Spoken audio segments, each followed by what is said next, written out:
मनुष्य पैदा होकर फंस गया है। ओ अब आप बोलोगे डैनियल भाई यह समाप्ति में आपने ये क्या डाल दिया, मनुष्य पैदा होकर फंस गया। कौन सा मनुष्य? वो इस प्लैनेट का कोई भी धर्म जाति का मनुष्य क्यों ना, मैं सबकी बात कर रहा हूं। मनुष्य पैदा होकर फंस गया है।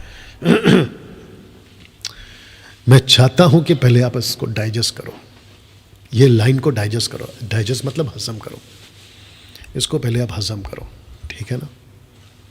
मनुष्य पैदा होकर फंस गया है। इस टीचिंग के अंत में मैं ये बात क्यों रख रहा हूं कि मनुष्य पैदा होकर फंस गया है। ये पढ़ो, जिस संसार में जी रहा है उसी में पहले जीवन ढूंढो, यानी कि उद्धार ढूंढो, और जब मिल जाए तो उसी में जियो। आप नहीं समझे, समझाता हूं। मनुष्य उत्पत्ति 11 अध्याय में बट गया, जातियों में बट गया। तो जिसका जो लीडर बना, जिसका जो गुरु बना, जिसका जो प्रीस्ट बना, जिसका जो पंडित बना, जिसका जो मौलाना बना, जिसका जो भी राइचस लीडर बना, उसने उसको जैसे सिखाया सीखता गया, बनता गया, मरता गया। बाप ने सीखा, जीते जी बेटे बेटी को सिखाया, उन्होंने सीखा, बाप मर गया, बच्चे बड़े हो गए, उनके बच्चे आए, उनको वही सिखाया। और इसलिए तो कहते हैं ना कि हमारे जनरेशन फोर फादर्स, हमारे कुल लोगों ने समझाया हमको, ऐसा बोलते हैं। ये तो हमारे पूर्वजों से चलता आ रहा है, ये भी शब्द अच्छा है, पूर्वजों से चलता आ रहा है। लेकिन किसी ने ये सोचने की और इसको जांचने की हिम्मत, जरूरत, आवश्यकता नहीं समझी कि भाई जो हम रास्ते पे चल रहे हैं, जो हमारे पूर्वजों ने हमको सिखाया या बताया, उसमें कितनी सच्चाई है और उसमें कितना सच और कितना झूठ है। तब जाकर मैंने ये लाइन लिखा था, मनुष्य पैदा होकर फंस गया। सबसे पहली लाइन क्या है? जिस संसार में जी रहा है उसी में, ये एक बहुत बड़ी जद्दोजहद है, एक बहुत बड़ा स्ट्रगल है एक इंसान के लिए कि जाकर सबसे पहले उसी में जाके जीवन को ढूंढो। सैल्वेशन कौन देगा? ये बाबा की वो बाबा, ये पादरी के वो पादरी, वो पंडित के ये पंडित, वो मौलाना या ये मौलाना हमको जीवन का रास्ता देगा कौन? पहले इसको ढूंढो, और जब सच्चा रास्ता मिल जाए तो उसी में जियो।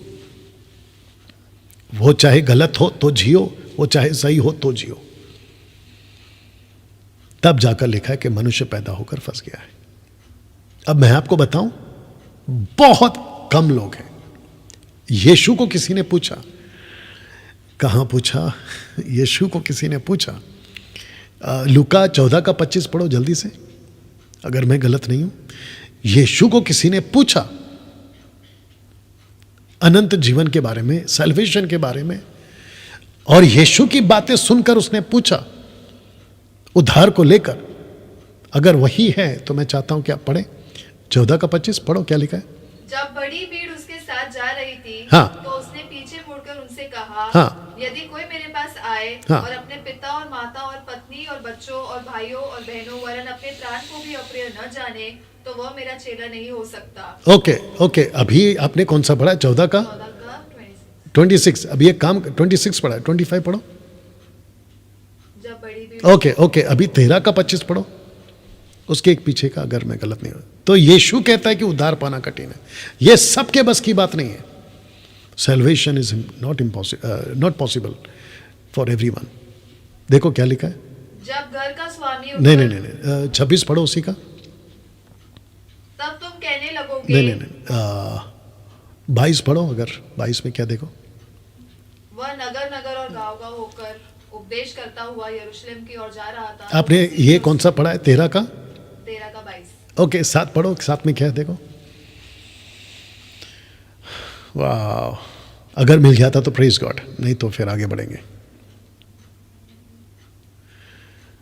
तब उसने बारी के रखवाले से कहा, नहीं, वो नहीं। कहाँ है लूका का? एक काम करो, 14 का 7 पढ़ो, या 22 पढ़ो, 14 का 22 पढ़ो, उसी के आसपास है। 14 का 22। 14 का 7। जब उसने देखा कि 22 पढ़ो, 22 पढ़ो, 14 का 22 पढ़ो। दास ने फिर कहा, हे स्वामी, जैसा तूने कौन सा कहा है? था वैसा ही किया गया है, और फिर भी 18, 14 का 18 नहीं, 18 का 18 से 23 क्या है? लूका या। 18 का 18। या एक सेकंड दोस्तों, किसी सरदार ने उससे पूछा, हे उत्तम गुरु, अनंत जीवन का अधिकारी होने के लिए मैं क्या नहीं नहीं नहीं, वो नहीं है, वो नहीं है। Anyway it's okay. लूका का 13 का पढ़ लिया आपने? 13 का 22 पढ़ा? 13 का 22 पढ़ा? लूका 13 22, लूका 13 22, वहाँ पे लिखा है कि सेल्वेशन जो है वो सबके बस की बात नहीं है, हर कोई उद्धार नहीं पा सकता। तो अगर मिलता है तो आप लोग देख लीजिएगा, मेरे को बता देना। तो वापस कहता है, मनुष्य पैदा होकर फंस गया है, जिस संसार में जी रहा है। सबसे पहला चैलेंज तो ये है, पहले उसी संसार में जीवन ढूंढो, सेल्वेशन ढूंढो। और लोग ढूंढ भी लेते हैं, अपने अपने हिसाब से ढूंढ लेते हैं, और कहते हैं कि भाई अब हमको मिल गया, और जब मिल गया है तो पूरी जिंदगी उसी में जीते, वो चाहे सही हो या गलत हो, उसी में जीते।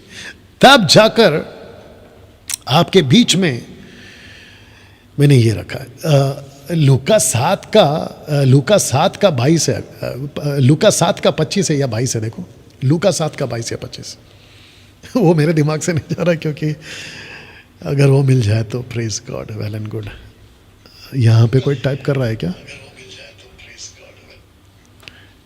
लूका 13 का 23 बोल रहे हैं कुछ लोग। लूका 13 का 23 पढ़ो, या कुछ लोग लूका का 13 का 23 बोल रहे हैं। तो किसी ने उससे हाँ, पूछा, तो तुम थोड़ा दिमाग लगाना चाहिए ना, आगे पीछे चेक करना चाहिए था। चलिए पढ़िए, जिसने टाइप किया है, थैंक यू फेसबुक वालों जी, पढ़िए। तो किसी ने उससे पूछा, हे प्रभु, क्या उद्धार पाने वाले थोड़े हैं? जी। उसने उनसे कहा, सके द्वार से प्रवेश करने का यत्न करो, क्योंकि मैं तुमसे कहता हूँ कि बहुत से प्रवेश करना चाहेंगे और न कर सकेंगे। ओके, वापस से पढ़ो। तो किसी ने उससे पूछा, हे प्रभु, क्या उद्धार पाने वाले थोड़े हैं? उसने उनसे एक सेकंड, बस, क्या उद्धार पाने वाले थोड़े? This was the question. 800 crore की आबादी है दोस्तों दुनिया में, उसको रखना, आपको आगे लाइन पढ़ना है, और वो पोर्शन पढ़ना कि सबके बस की बात नहीं है उद्धार पाना, सबके लिए नहीं है, it is impossible. You understand? 800 crore की आबादी में किसी ने पूछा, उद्धार पाने वाले क्या थोड़े हैं? क्या सबका उद्धार हो सकता है? तो मैं वापस कह रहा हूं कि मनुष्य पैदा होकर फंस गया है, जिस संसार में जी रहा है उसी में पहले जीवन ढूंढो। ब्रैकेट में मैंने सैल्वेशन लिखा है। कोई कहता है मुझे मोक्ष मिल गया तो लगा पड़ा है, कोई कहता है कि मुझे उद्धार मिल गया तो लगा पड़ा है, कोई कहता है मुझे सैल्वेशन मिल गया तो लगा पड़ा है। वो चाहे रास्ता सही है, गलत है, कैसा है, कोई परवाह नहीं। बस आजकल एक कॉन्सेप्ट चल रहा है, मैं आपको वो भी बता देता हूं। जो सब कर रहे हैं मैं करूंगा, जहां सब जा रहे मैं भी जाऊंगा, जिसको सब पूछते मैं भी पूछूंगा, जिसको सब सही कह रहे मैं भी सही कहूंगा। लेकिन किसी की भी हिम्मत नहीं है कि जाके जांचे परखे कि भाई वो रास्ता कहाँ है, क्या है, सही है, गलत है, किसी को लेना देना नहीं। अच्छा, सब उसको सही क्यों कह रहे हैं? क्योंकि सबने कहा है कि वो सही है, क्योंकि सबने कहा है कि वो सही है, और क्योंकि सबने कहा सही है इसलिए वो सही है। बाद में पता चलता है कि वो दही है। इट इज नॉट सही, इट इज नॉट सही, नेवर। तो जिसके चलते दोस्तों ये चित्र आपके बीच में रखा हूं ताकि मैं आपको समझा सकूं। वचन 13, मत्ती 7 का 13, आइए देखते क्या कहता है। कहता है कि सकेत फाटक से प्रवेश करो, क्योंकि चौड़ा है वो मार्ग, चौड़ा है वो फाटक, और चाकल है वो मार्ग जो विनाश को पहुंचाता है, और बहुतेरे हैं जो उससे प्रवेश करते हैं। बहुतेरे, क्योंकि सबको, आप देख सकते हैं चित्र में ये वाला, सबको चौड़ा पसंद है, चौड़ा रास्ता। कहीं तो ये डायलॉग भी चलता है ना कि चौड़े पे आ, चौड़े में आ, बात करता हूं चौड़े में आ। तो जिसके चलते यीशु ने बिल्कुल साफ कहा कि सकेत फाटक से प्रवेश करो। क्यों? क्योंकि चौड़ा है वो फाटक, चाकल है वो मार्ग जो विनाश को पहुंचाता है, बहुतेरे हैं जो उसे प्रवेश करते हैं। अब इसको पढ़ो 14 को, 7 का 14। क्योंकि सकेत है वो फाटक, सकरा है वो मार्ग जो जीवन को पहुंचाता है, और थोड़े हैं जो उसे पाते। तो क्या पूछा था उसने 13:23 में, लूका 13:23 में, क्या उद्धार पाने वाले थोड़े हैं? यीशु ने कहा यस। और वजह क्या है? क्योंकि जो रास्ता मैं दिखाऊंगा वो चल ही नहीं पाएंगे। मैं जो टीचिंग दूंगा वो उस रास्ते से कभी आगे बढ़ ही नहीं पाएंगे। एक ही घर के अंदर आज झगड़े चल रहे हैं, आपको पता है क्यों? मैं आपको बताता हूं। एक ही फैमिली में अगर पत्नी विश्वासी है और पति नहीं है, अब आप सोच के देखो रास्ता कितना सकरा हो गया। और एक ही घर में माँ बाप विश्वासी हैं तो बच्चे नहीं है, अगर बच्चे हैं तो माँ बाप नहीं है, सोच के देखो वो रास्ता कितना सकरा हो गया उसके लिए। और ऐसे टाइम पे ये स्लाइड मैंने क्यों रखा था कि इंसान फंस गया, क्योंकि जब रास्ता मिल जाता है, उसका उद्धार हो जाता है, तो नीचे लिखा कि उसी में जियो। और अगर उसने कहा बहुत कठिन है, आज किसी ने मुझे व्हाट्सएप पे कहा कि डैनियल भाई मैं जब से मसीह में आया हूं मेरे साथ कुछ भी अच्छा नहीं हो रहा है, जैसे कि मेरी नौकरी सक्सेस नहीं हो रही है, मेरा बिजनेस सक्सेस नहीं हो रहा है, मैं कुछ भी करता हूं सक्सेस नहीं हो रहा है। अब उसके लिए रास्ता कौन सा हो गया? ये सकरा। अब मैंने उसको जवाब तो नहीं दिया व्हाट्सएप पे, लेकिन अगर वो सुन रहा है तो मैं यहाँ से दे देता हूँ और ऐसे जैसों को भी दे देता हूँ। क्या आपको यीशु ने कभी कहा था कि जिस दिन तुम मेरे पीछे चलोगे मैं तुमको नौकरी अच्छी दे दूंगा, मैं तुमको घर अच्छा दे दूंगा, मैं तुमको बिजनेस अच्छा दे दूंगा, मैं तुम्हारे सब ठीक कर दूंगा? ऐसा कोई वादा किया था? बिल्कुल नहीं। जबकि निकालो एक्ट चैप्टर 14 वर्स 23 कहता है, पौलुस कहता है कि परमेश्वर के राज्य में हमें दुख उठाकर प्रवेश करना है। और पौलुस ये भी तो कहता ना, पहला तिमोथी की किताब, बाप रे ये कहाँ से आ गया? पहला फ्लाइट मोड पे डाला था मेरा फ़ोन को, तो फिर फ़ोन कैसे बज रहा है? एनीवे व्हाट्सएप कॉल है, ऑफ कोर्स वाईफाई होना है। एनीवे वाईफाई बंद कर सकते हैं इसका, अगर बंद करेंगे तो ये कोई दिक्कत नहीं आएगी। ओके चलिए बंद कर दिया। ओके वापस आ रहा हूँ, क्या बोल रहा था मैं? Thank you Jesus.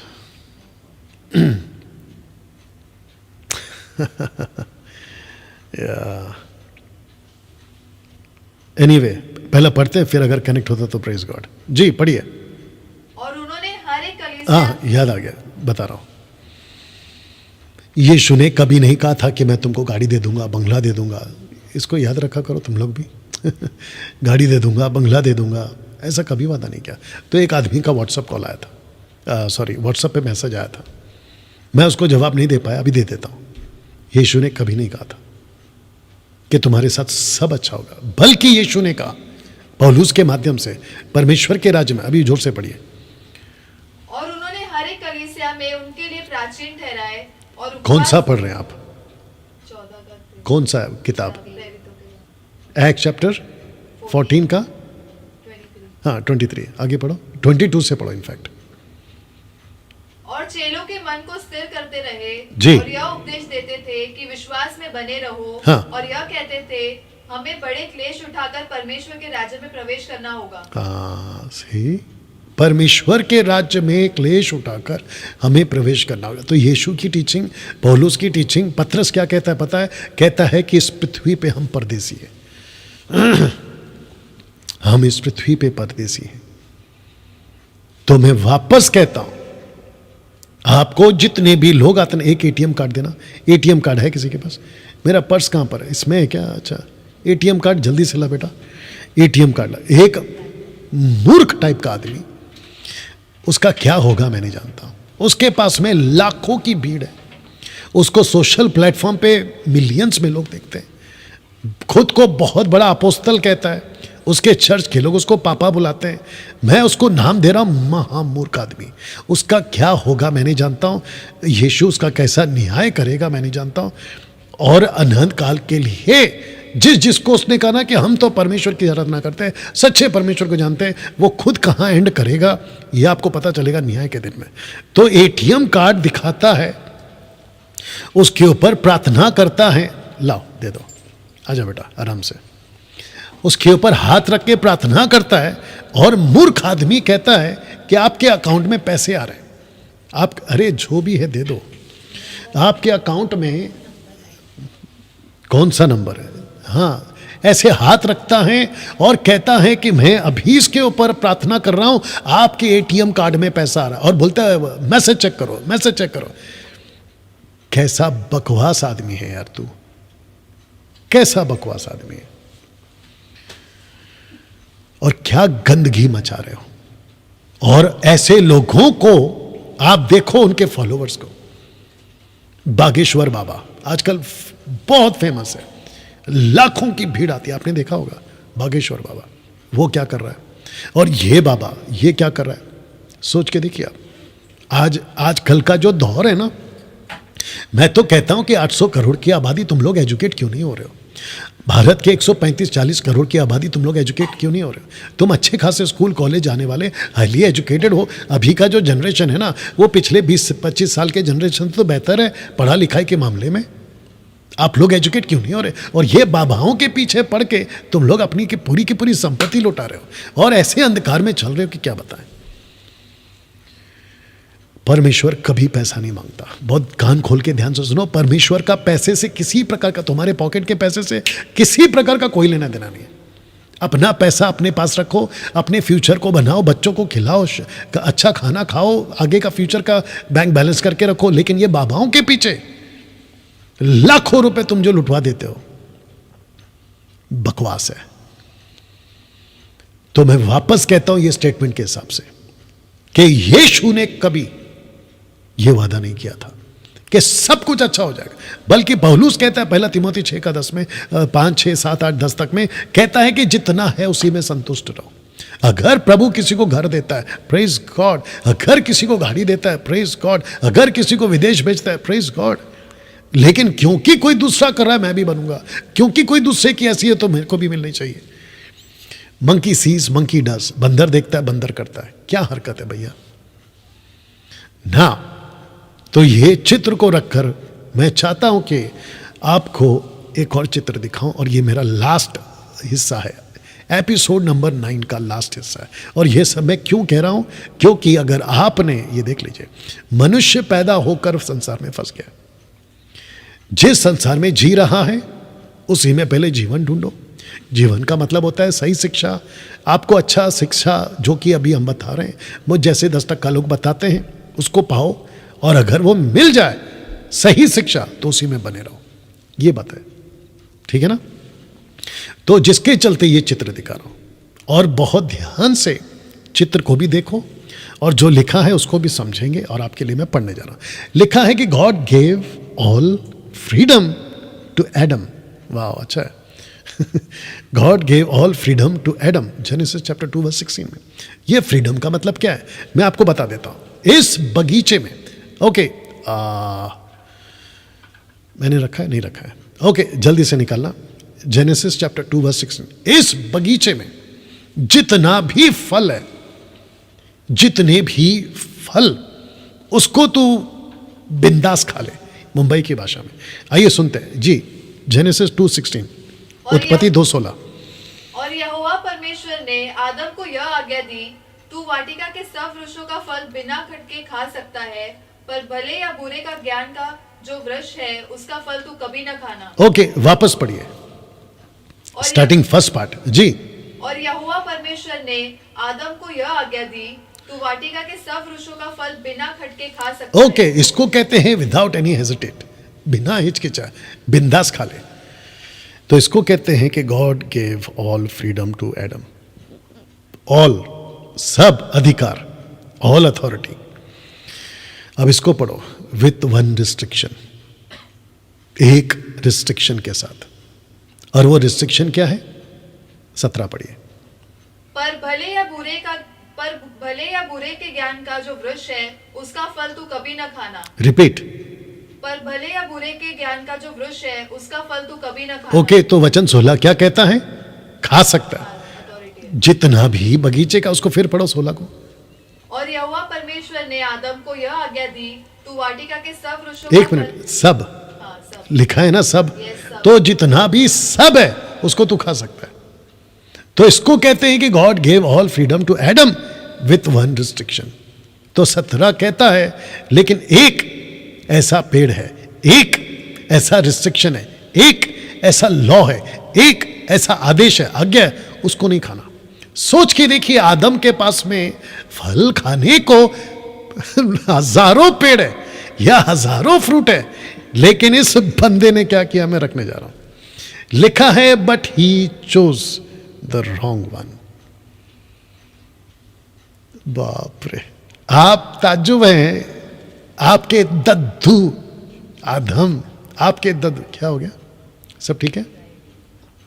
आपके दद्दू आदम से अगर आप पूछोगे, आपको भी हंसी आ रही होगी और सेम टाइम गुस्सा भी आ रहा होगा कि भाई, जब तेरे को बगीचे के इतने फ्रूट्स दिए थे, तेरे को बगीचे के इतने आज़ादी दी थी और तुझे सिर्फ एक रिस्ट्रिक्शन दिया था, मतलब इसको नहीं खाना, दैट्स इट, कंडीशन, या एक कंडीशन, वन रिस्ट्रिक्शन, एनीवे, ठीक है ना, एक, इसको नहीं खाना, इधर नहीं जाना, इट्स ओके, इधर नहीं जाना, ये नहीं खाना। क्या फर्क पड़ जाता है इस आदमी को, सोच के देखिए आप। ये तो ऐसा हो गया ना कि आपको कहता है परमेश्वर, थोड़ा मजाकिया लगेगा लेकिन ले लो, क्या कर सकते हैं। मेरे दिमाग में तो अभी ये एग्जांपल आ रहा है, आपके सामने BMW है, ऑडी है, मर्सिडीज है, आपके पास में सब कुछ है, और परमेश्वर ने कहा कि बेटा सिर्फ मारुति 800, अभी मारुति 800 को मैं गलत नहीं, मारुति 800 को, ऑल्टो को, वैगनार को मैं गलत नहीं बोल रहा हूँ, ठीक है ना। मैं कह रहा हूँ आपके सामने इतने सारे हैं, आपको कहता है कि बस इसको नहीं लगाना हाथ, तुमने जा जाके उसी को हाथ लगाया, बताइए। और आजकल का ज़माना कैसा है, मैं आपको बताता हूँ। अगर आपको थोड़ा दें और उसी के बगल में बहुत सारा दें और आपको कहें कि भाई चूज करो, चुनाव करो, मैं आपको दावे से कहता हूँ शायद ही 800 करोड़ की आबादी में कोई एक आदमी ऐसा होगा जो थोड़े को चुनेगा, वो हमेशा ज़्यादा को चुनेगा। अब आप सोचो कि आदम ने क्या किया। तो इसको कहते हैं कि God gave all freedom to Adam with one restriction और condition, but he choose the wrong one, या chose the wrong one. Okay, now ये चित्र देख लीजिएगा। अब मैं वचन रख रहा हूं, ठीक है ना। मैं चाहता हूं कि ये जो वचन है उत्पत्ति 3:22, ओके, उत्पत्ति 3:22 लिखा है, फिर यहोवा परमेश्वर ने कहा, मनुष्य भले बुरे का ज्ञान पाकर हम में से एक के समान हो गया है, इसलिए अब ऐसा ना हो कि वो हाथ बढ़ाकर जीवन के वृक्ष का फल भी तोड़कर खा ले और सदा जीवित रहे। इसका मतलब क्या है, ये वचन बताता है कि आदम के पास में जीवन का पेड़ का फल तक खाने का अधिकार था, क्योंकि चैप्टर 1, चैप्टर 2, चैप्टर 3 जब तक ये घटना नहीं घटी, कौन सी वाली, ये वाली, परमेश्वर ने एक भी जगह पे नहीं बोला है। आप चाहे तो बाइबल पढ़ लो, सिर्फ 3 चैप्टर पढ़ के देख लो, एक भी जगह पे नहीं बोला कि तू जीवन के पेड़ का फल नहीं खाना। परमेश्वर ने बल्कि ये कहा 2:17 में कि तू पाप का पेड़ का फल नहीं खाना, भले और बुरे का नहीं खाना। वाह। तो मेरा क्वेश्चन ये है, इस आदमी ने वो जीवन का पेड़ का फल क्यों नहीं खाया, और इसने चुनाव क्या कर लिया, गलत पेड़ का। अब इसके पीछे हाथ किसका, ये भी आप जानते हैं। तो आपको अब समझ में आ रहा होगा कि सबसे बड़ी मुसीबत क्या है, मनुष्य पैदा होकर फंस गया। दूसरे शब्दों में, इसी संसार में उसको जो चुनना है, जिसको कहते हैं सही चुनाव, वो ना करके अगर वो गलत रास्ते पे निकल गया तो खत्म। लेकिन अगर इसी दुनिया में उसको अगर सही रास्ता मिल गया, अगर वो सही चूज कर गया तो बच गया। लेकिन आदम से सीख सकते हैं कि इस व्यक्ति ने सब कुछ छोड़ दिया और वो एक गलत रास्ता को चुन लिया। कहीं यही गलती आपसे तो नहीं हो रही है? तो जिसके चलते उत्पत्ति 3:23 में, तब यहोवा परमेश्वर ने उसको अधन की वाटिका में से निकाल दिया कि वह उस भूमि पर खेती करे जिसमें से वो बनाया गया था। परमेश्वर ने उसको निकाल दिया, उसको कहा गेट आउट। अब इसको देखो, वचन 24 क्या कहता है? कहता है इसीलिए आदम को उसने निकाल दिया और जीवन के वृक्ष के मार्ग का पहरा देने के लिए। बहुत ध्यान से पड़ेगा। जीवन के मार्ग का पहरा देने के लिए अधन की वाटिका के पूर्व की ओर करूबों को और चारों ओर घूमने वाली ज्वालामय तलवार को भी नियुक्त कर दिया। तो इसका मतलब है कि रास्ता, एरो देख लीजिएगा, रास्ता जो जीवन के वृक्ष के पास जाता है, जीवन के वृक्ष के मार्ग का पहरा देने के लिए जो रास्ता जीवन की तरफ जाता है, आदम क्योंकि तुमने गलत चुनाव किया, तुम भटक गए हो, अब वो रास्ता तुमको नहीं दिखेगा और नहीं दिखाऊंगा। उस दिन से लेकर आज तक, जरा शब्द को पढ़ लो, इसलिए मैंने ऐसा रखा है, ये आदम जात बस भटक रही है और वो भी बिना सच्चे परमेश्वर को जाने, और वो भी बिना सच्चे परमेश्वर के नहीं जानती। तो जिसके चलते ये चित्र रखा हूं कि चुनाव का कॉन्सेप्ट तो परमेश्वर ने आज भी रखा है। एक तरफ गलत रास्ता, एक तरफ सही रास्ता। मत्ती 16:26 क्या कहता है पता है? यदि मनुष्य सारे जगत को प्राप्त करे, अपने प्राण की हानि उठाए, तो उसे क्या लाभ होगा? या मनुष्य अपने प्राण के बदले में क्या पाएगा? आज तुम्हारे पास में सब कुछ है, लेकिन वो तुम्हारे पास में रास्ता नहीं है जो तुमको जीवन के रास्ते पे चला। ये वाला लिखा है कि जीवन के रास्ते पे आप नहीं आ सकते। कब तक नहीं आ सकते? जब तक परमेश्वर आपको वो रास्ता नहीं देता या दिखाता। आज क्या हो रहा है? इस रास्ते पर परमेश्वर ने रास्ता दिखाने के लिए अब उसने रास्ता खोल दिया है। इसलिए जीसस ने क्या कहा? मैं सत्य हूं, मैं जीवन हूं, मैं दरवाजा हूं। बोले कि नहीं बोले? मार्ग, सत्य, जीवन मैं हूं। जो कोई मुझ पर विश्वास करेगा वो पिता के पास फिर जा सकता है। तो जिसके चलते ये वचन रखा, आपने सब कुछ हासिल किया। लूसीफर इस बात को आज भी जानता है, अगर मैं इनके दद्दू को फंसा सकता हूं, आदम जात को फंसा सकता हूं, तो ये क्या चीज है? ये तो उसकी औलादे हैं। तो जिसके चलते मैंने कहा कि इंसान सब कुछ हासिल कर रहा है लेकिन सत्य को हासिल नहीं कर पा रहा है। परमेश्वर का दुख क्या है पता है? इसको पढ़िए। क्योंकि प्रभु यहोवा की यह वाणी है, जो मरे उसके मरने से मैं प्रसन्न नहीं होता, इसलिए पश्चाताप करो तो भी तभी तुम जीवित रहोगे। परमेश्वर किसी के मरने से प्रसन्न नहीं होता, वो चाहता है कि आप पश्चाताप करो, सत्य को जानो। प्रेरितों की किताब उसका 17:30-31 ये लास्ट स्लाइड है। इसलिए परमेश्वर अज्ञानता के समयों से आनाकानी करके अज्ञानता मतलब जो आज्ञा थी उसको लोगों ने डिसोबे किया, गलत तरीके से उसकी आज्ञा को नहीं माना, लेकिन उसी को परमेश्वर ने क्या किया? आनाकानी किया। आनाकानी मतलब अब समझते हैं, इग्नोर किया आपको, और अब हर जगह मनुष्यों को मन फिराने की आज्ञा देता है, क्योंकि उसने एक दिन ठहराया है जिसमें वह उस मनुष्य के द्वारा, यीशु के द्वारा इस जगत का न्याय करेगा जिससे उसने ठहराया है, और उससे मरे हुओं में से जिलाकर ये बात सब पर प्रमाणित करती है। यीशु मरा क्यों? आपको वापस उस पेड़ के पास पहुंचाने के लिए, इस पेड़ के पास जिसको परमेश्वर ने उस रास्ते को रोक दिया था कि आदम वापस नहीं आ सकता। क्यों? क्योंकि वापस आने का रास्ता एक ही है, और वो रास्ता यीशु से होकर जाता है। वो रास्ता यीशु से होकर जाता है। तो जिसको परमेश्वर कहता है, जिसको परमेश्वर कहता है मैंने आनाकानी की, मैंने तुम लोगों को बहुत इग्नोर किया। क्यों किया पता है? ताकि मैं तुमको मन फिराव का मौका दूं। और जब तुम मन फिराओ तो एक आदमी को रखा है, उसका नाम है यीशु। उसने एक दिन ठहराया जिसमें वह उस मनुष्य के द्वारा धर्म से जगत का न्याय करेगा, जिसे उसने ठहराया और उसे मरे हुए में से जिलाकर इस बात पर सब पर प्रमाणित कर दिया। अब मैं आपको बताता हूं कि ये मैंने क्यों रखा।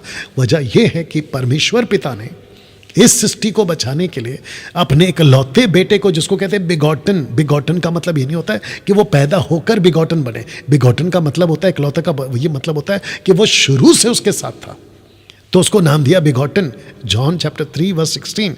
कुछ लोगों ने इसको बिगॉटन का अलग ही मतलब बता दिया, ठीक है ना। तो यीशु जो पैदा हुआ, यीशु परमेश्वर से अलग क्यों है? क्योंकि परमेश्वर ने यीशु को ये क्या कहते हैं ना, मिशन दिया था। उस दिन जिस दिन आदम निकल गया था, उस दिन जिस दिन परमेश्वर ने लूसीफर से कहा था कि इस औरत के बीच में और तेरे बीज नॉट बीज सीड, SEED सीड, उसके बीज में, दोनों के वंश के बीज में मैं भय उत्पन्न करूंगा। तो यीशु उसी दिन से उसकी प्लानिंग हो चुकी थी कि वो जगत में आएगा। तो जिसने कहा है ना कि अगर यीशु मसीह परमेश्वर है तो वो परमेश्वर को पिता क्यों बोल रहा है, ये वजह है। अगर किसी ने कहा अगर यीशु मसीह परमेश्वर है तो वो पिता से प्रार्थना क्यों कर रहा है? वो पिता को क्यों कहता है ये कर दे, ये कर दे, ये कर दे, हे पिता ऐसा क्यों कर रहा है? उसके पीछे मकसद है, क्योंकि जल्दी निकालो, क्योंकि फिलिपियों की किताब उसका 2:6 पढ़ो, फिलिपियों 2:6, क्योंकि यीशु ने इसी आदम को वापस बगीचे में लाने के लिए, इसी आदम को फिर से बगीचे में लाने के लिए यह काम किया था। पढ़ो। जिसने परमेश्वर के स्वरूप में होकर भी परमेश्वर के तुल्य होने को अपने वश में रखने की वस्तु इसको न फिर से रिपीट करिए। जिसने परमेश्वर के स्वरूप में होकर भी एक सेकेंड, तो जिसने परमेश्वर के स्वरूप में होकर भी, तो यीशु कौन था? परमेश्वर का स्वरूप। इसका मतलब है कि he was 100% God and he became 100% human. आगे पढ़ो जी। परमेश्वर के तुल्य होने को अपने वश में रखने की वस्तु न समझा, नेक्स्ट। वरन अपने आप को ऐसा शून्य कर ओके, दिया। तो लिखा है वहां पे शून्य, इसको कहते हैं he became zero. Once he was a hero, but अभी वो बन गया जीरो। तो जो यीशु इस आदम को वापस से बगीचे में ला सके, क्योंकि रास्ता बंद कर दिया। आप देख सकते हैं कि जीवन के वृक्ष के मार्ग का पहरा देने के लिए रास्ता रोक दिया था, क्योंकि यहां पे रास्ता निकलता है वापस नहीं, तुम पाप करो फिर वापस जाओ। नो, आपको पहले पाप से छूटना है, उसके बाद आपको रास्ता मिलेगा। तो यीशु कौन बना? यीशु कौन बना? वो रास्ता बना। इसलिए जीसस ने कहा यूहन्ना 14:6 में, आई एम द वे, मैं हूं रास्ता। तो इस व्यक्ति को फिर से बगीचे में लाने के लिए परमेश्वर ने यह योजना बनाई। और यीशु को क्या किया? उसको मारा आपके लिए, उसको जिंदा किया आपके लिए, और अभी वो हमेशा जिंदा है, वो भी आपके लिए। बताइए। तो दोस्तों कैसा लगा? आशा करता हूं कि आप ये टोटल एपिसोड को, अभी तक के 9 एपिसोड को आपने समझा है, जाना है, और जितने भी फेसबुक और यूट्यूब पे देख रहे हैं, आपको कैसा लगा